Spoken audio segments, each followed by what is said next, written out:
Where do morals come from? At the present time, there's a debate between Christian apologetics and some atheists like Sam Harris around the origin of morals and whether they can exist in society without being based on religion. A lot of the debate tends to be philosophically inspired, and a good deal of the debate tends to go nowhere. If you look at history, though, it's fairly easy to come up with an answer about where morals come from and the involvement of the divine. If we look at China, the history of China is based on the unification of the country and the creation of an empire which lasted a long time. The philosophical basis of the empire was Ruism, which is effectively a series of doctrines which were expounded by a person we know as Confucius. Confucius developed a philosophy where he saw men as basically good, and that to create a reasonable society you have a series of values which stem from family relationship, ideas of social harmony, and the role of education in improving people. So he believed in things like humanity. He invented an early version of the golden rule, which was do not impose on others what you do not wish to be imposed on yourself. It's a rule which also occurs in Buddhism, or a similar sort of rule. And Confucius's time was he lived between about 551 BC and 497 BC. China was a successful empire. It was invaded quite a large number of times, but effectively the structure of the empire was based on Confucian ethics, and the way it operated was that people in high positions were chosen on the basis of a meritocracy. There were a series of exams of Confucian classics, and that the system was such so that when even the country was invaded, the new rulers would use the system as they saw it as a useful and valuable way of ordering things. In this case, clearly the ethics of the system are a human invention, and they don't stem from God. If we look through the history of ideas, there's a large number of people who, even in ancient times, came up with theories about structuring society, structuring morality, so that Plato developed a model of how things should run in the Republic, not a particularly great model, but a model. Other streams of philosophy, such as the Stoics, developed ethical systems around education, self-control. These were also mirrored in Roman times, so that the idea of morality was not so much based on a number of, say, specific laws, but rather the creation of rules which led to people being able to live in harmony, be positive towards others, contribute to society, things of that nature. If we look broadly at legal systems, the first recorded set of laws we've got are very old, and they relate to a city in the Sumerian area, and there's a large tablet which outlines the laws. Effectively, they create a criminal system. They create a property ownership system.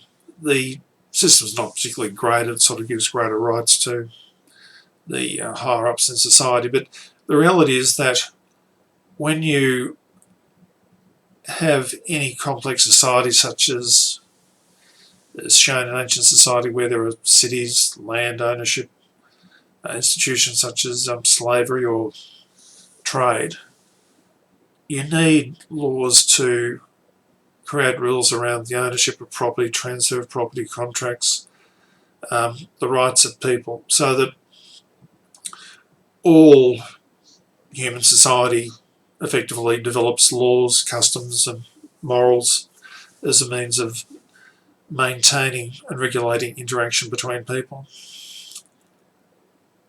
If we look at Christianity and Judaism, Judaism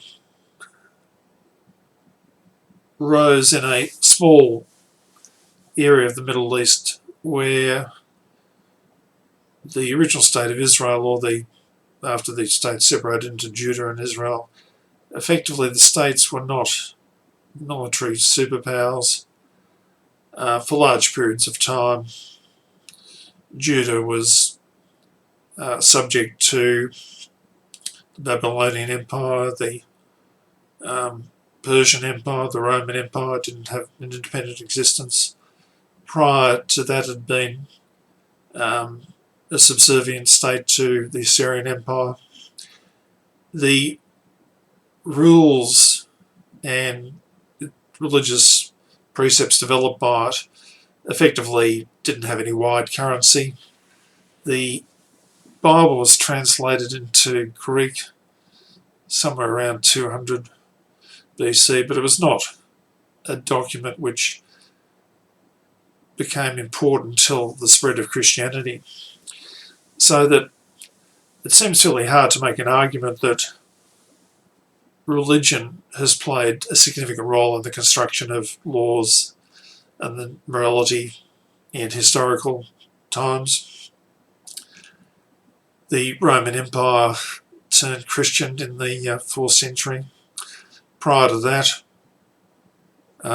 it had laws, regulations, morals. The Greeks had laws, regulations and morals. And the structure of religion in those times was different from what we'd see as religion. Basically, they had a series of gods which were worshipped and sacrificed to achieve certain results, but moral codes didn't necessarily derive from the gods, and in fact a large number of the gods had extremely questionable moral histories. So that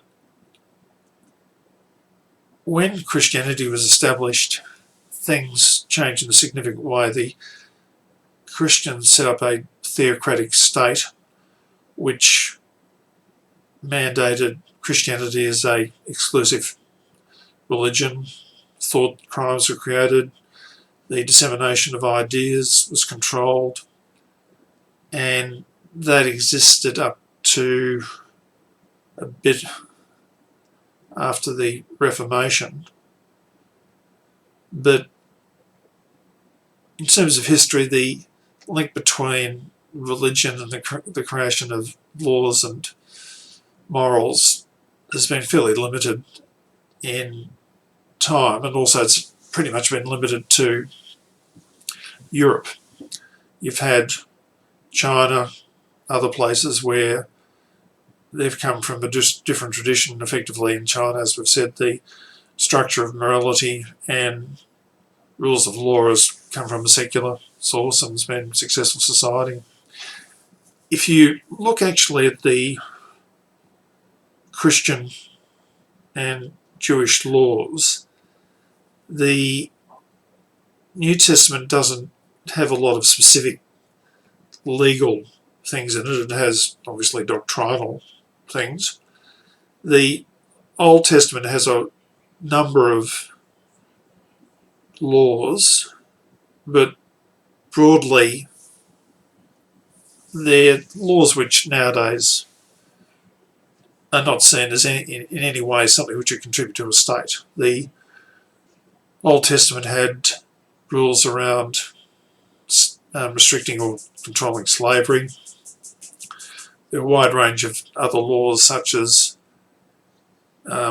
women who were not virgins should be executed, unruly males should be executed, women who were raped in a city should be executed, rules around selling female daughters as slaves. None of those sorts of rules are seen by anyone, including Christians, as having the slightest relevance to a modern legal system. The central rules around Christianity as used in the heyday of religious states are also no longer seen as relevant. One of the strange things about the secular state and secular humanism is, of course, that these things were invented by Christians. The first example of a secular state is the United States of America, and what's happened there is the Constitution was developed by a number of people who were Christians. They made a decision to have the federal government limited in what it can do, so that it couldn't create a religion, couldn't discriminate against people on the basis of religion. And obviously the reason for that was to make Christianity a private thing, and to effectively harmonise religious differences. The United States was a country which had a divergent mix-up of religious people, Catholics and evangelicals, and no commonality, so that there was no real basis to create a some sort of centralised religious state. And the founders thought it's far more sensible and prudent to make the state about controlling government, or making laws about things like commerce and defence of the nation, that sort of thing, and religion to be a private individual thing where people could have the freedom to have whatever religion they wanted. In addition, the United States created ideas of individual rights, freedom of speech, and these are things which very much go against the tradition of how states were created historically when they were Christian, so that in, for instance, the Roman Empire, when it was made Christian, their restrictions were on publication of material. There are no individual rights. Christianity was enforced, but in the United States, that was all changed. And the creation of the American Constitution also, obviously, the history of these things is complicated, because in Britain there are a series of civil wars which changed the idea about how state should be run and constructed. Christianity historically favoured kings or empires. St. Augustine, Thomas Aquinas all thought that a king was the best form of government. The normal idea was that if you had a king who was a Christian committed to doing the right things, then from that would flow good government. Part of the history of ideas is the notion that running a state is a more complicated thing than having a person who's trying to do the right thing, and that basically representative institutions allow for people to talk about how the state should be run, what sort of laws there should be, and prevent laws which discriminate against minorities, and having some sort of rational conversation about it. So that those types of ideas are something which, again, are part of the idea of a secular state, but they're things which were, again, developed, ironically enough, by Christians. So that when you look at history,